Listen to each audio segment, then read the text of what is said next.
library is important to this community, first of all, because most of us can walk to the library. The library is important to the community because there's a few things that you want when you move to such a small, historic community. You want churches, you want schools, and I think you want a library. I love books, and I love this library. It reminds me of the library I used to go to when I was young. And I see little kids in here walking out with this glow in their eyes as they take books out in their arms because they know they're going to go on a new adventure. And this one is just so unique. It's just such a dear little old library. And you know, when people come in, that's the first thing they say is, oh, this is the cutest little old library. I think the new ones are they're wonderful, but they're very sterile. This one just has its own uniqueness because of its age, I think. A library is always one of the most valuable assets to any community. It houses the town's history.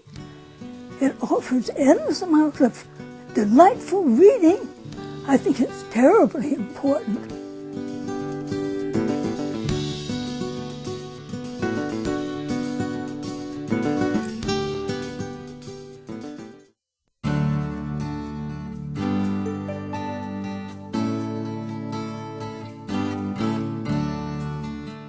The background of this library goes back to 1760, when a few of our forefathers gathered together a few books patterned after Benjamin Franklin's library in Philadelphia. They originally just started out by the books being kept in the house of the librarian, and on Saturday afternoons people could go and get the books out of the library. And then eventually they saw the need for a library building. In about 1824 or so, they built the first library building. Isaac Hicks, father of Edward Hicks, donated the parcel of land to take in to build the first library building. It was 15 feet by 15 feet, and there's a picture of what it might have looked like from the description. Then from there, the library went to the courthouse, and it was using the courthouse rooms just to take in to have the books. Then the building in front of it was built, which is the second library building. If you look on the plaque at the corner of Center and Court Street, you can see it says Newtown's Library Building. Then in the 1920s, this building was built. It's been in various buildings and homes in the 240 years that it's been in existence, but the library has always been operational for those 240 years, except for a small period of time when it was closed according to our minutes because of temporary difficulties. Now you say, what were the temporary difficulties? The temporary difficulties was the American Revolution, and that was the only time this library was closed.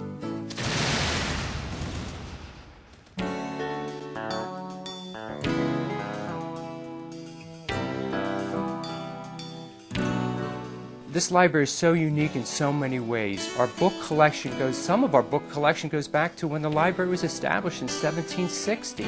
And they require tremendous care. We have acid-free binders that we keep these books in. We obviously have an air-conditioned environment, and we keep them behind locked doors. It's so rare to have this kind of collection that goes all the way back to the existence of this library. And we have such nice things which are associated with Newtown. If you go around and see some of the artwork, we have pieces that were done by a George School art teacher which reflect early Newtown scenes. We have portraits of people who were very important in Newtown history. We have these wonderful collections of the reproductions of the Revolutionary flags. You just walk in here and you know you're in a place where you can do research, you can study. We have another very interesting and valuable collection of books on Bucks County. That is probably the most used collection of the specials that we have.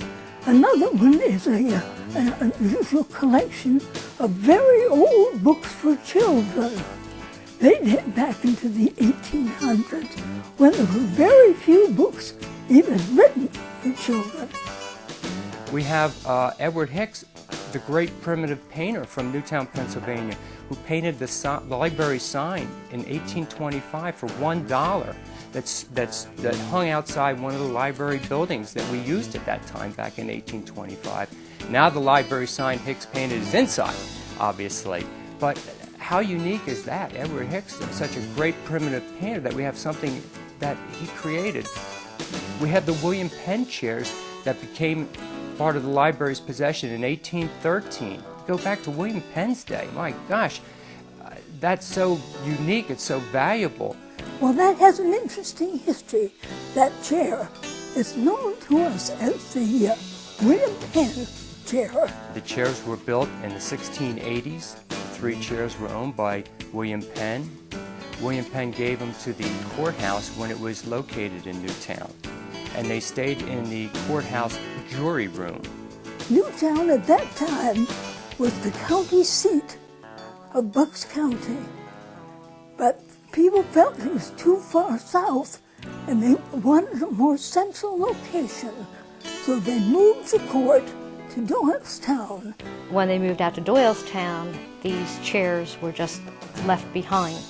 And George Jenks, who was active, his portrait's in the other room, was active in the library, gave an article in front of the Bucks County Historic Society, and he talked about how the chairs were just left behind along with other stuff, and we picked their trash, and that's how we got these chairs.